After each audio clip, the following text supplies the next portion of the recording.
everybody, this is Helena from BGnews, and we're here with Anton Torres from Fantasy Flight Games. Hi! Hello, Helena. How are you?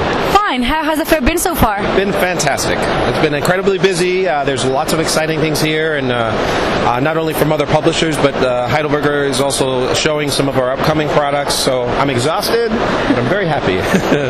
We're happy to have you here. So, would you like to share some of the new releases that you're going to have? Sure. In the next few months, there are some titles that we were very excited about, and Heidelberger has been demoing these in their booth. One of them is XCOM, the board game. And XCOM, the board game, is set in the same world as XCOM, the video game. And I know some people out there asked, why did we not do XCOM, the video game, as soldiers running around the map?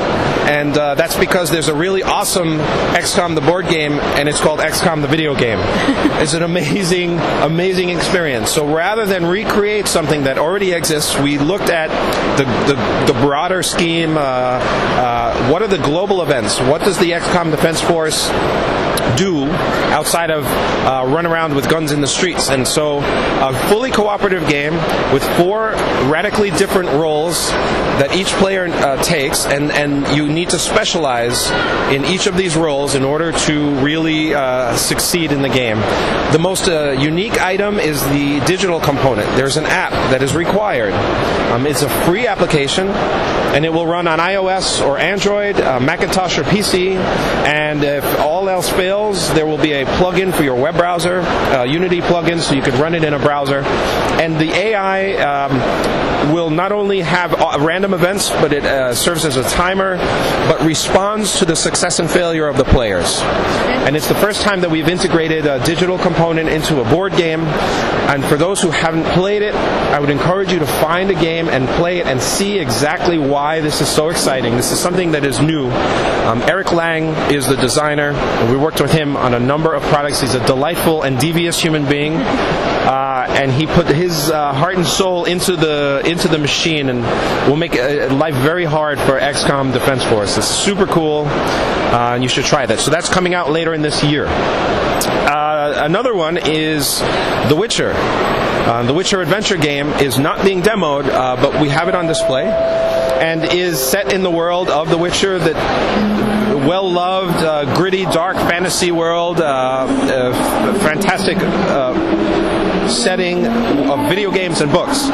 But Ignacy Trzewiczek is a designer that you all may know. He's designed a great deal, a number of games. Robinson Crusoe is very recent, and he loved the setting and actually approached CD Projekt Red and said, I want to make a game for this setting, and then we need to find a publisher who will drive this, and make this a beautiful thing. And so Ignacy delivered an adventure game that combines not only the thematic elements, there's dice rolling, there's character development that you may find in a traditional adventure game, but marries that with his particular style of resource management and sort of Euro VP accumulation.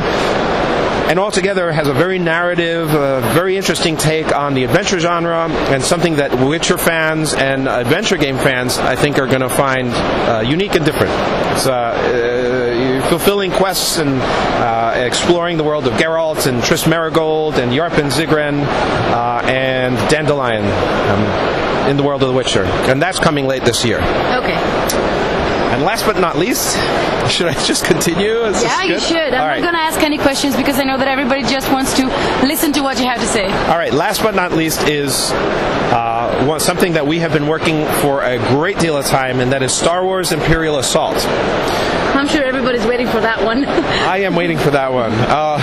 Star Wars Imperial Assault is a game that has you reliving adventures in the Star Wars universe, with tiles that represent indoor and outdoor locations, and a really large campaign where one Imperial player will face up to 4 Rebel players. So there's missions that are consecutive, and your success or failure in each mission will affect what the next one is all about. The core mechanics of the game will be familiar to players of Descent 2nd Edition. But as I have been asked many times, well, does that mean it is Descent with a new theme? And it isn't. It does have squares for movement. It does have characters that are represented with figures and character cards. It does use the dice mechanic, the combat resolution mechanics with the dice from Descent.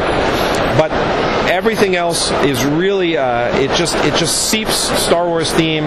The additional mechanics and the way that they are implemented is going to be very exciting for fans of the Star Wars settings and campaign style games, one versus many games as well. In addition, in the box that is jam-packed full of, I think, 32 figures, there's an ATST that is about this tall, is a second game. And the second game is a head-to-head skirmish combat game. So if you don't want to run a campaign of over 30 different missions, if you don't like one versus many, you can do head-to-head combat where each player is given a certain number of points, and you use one of the scenarios in the box that is separate from the campaign, and you build a squad of whatever you believe you need to fulfill that scenario in that skirmish, and then you just duke it out, player versus player. So we will be supporting that second game rule set with organized play. So it is something where we want players to go and compete and build a community around this head-to-head combat, skirmish combat in the Star Wars universe. And that it will be out in the near future. All of these three are coming in the next few months. Unbelievably. This is exciting. So should we be expecting expansions for all these three games? So for Imperial Assault, we have just recently announced a set of ally and villain figures. In the core game, there are tokens to represent some of the characters that you will meet that aren't used in every mission. And because we wanted to pack so much in there, there's a point at which you just have to stop putting things in the box because the price continues to rise.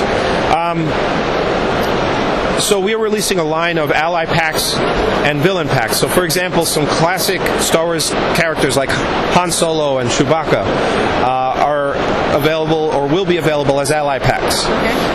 And then in addition, there are Imperial villains. There's IG-88, which is one of the assassin droid, one of the creepiest droids that you see in The Empire Strikes Back, is here as a character that can be played by the Imperial player. And of course, all of these can be used in skirmish mode as well. In addition, these packs have additional cards, an additional mission, and more skirmish content. So if you choose to expand the game, you can add these at $9.95 or $19.95 for the big one, or not. You choose to go core set or not. Yeah. So we hope that gives players flexibility. Make up your own adventures. I mean, it's going to be a huge toolkit of tiles and stories and characters and equipment, so you can relive your Star Wars adventures on the table. Okay, so I think I'm not going to bother you anymore. Okay. Thank you very much for your time and for having you here. Yeah, thank you very much. And enjoy the rest of the fair.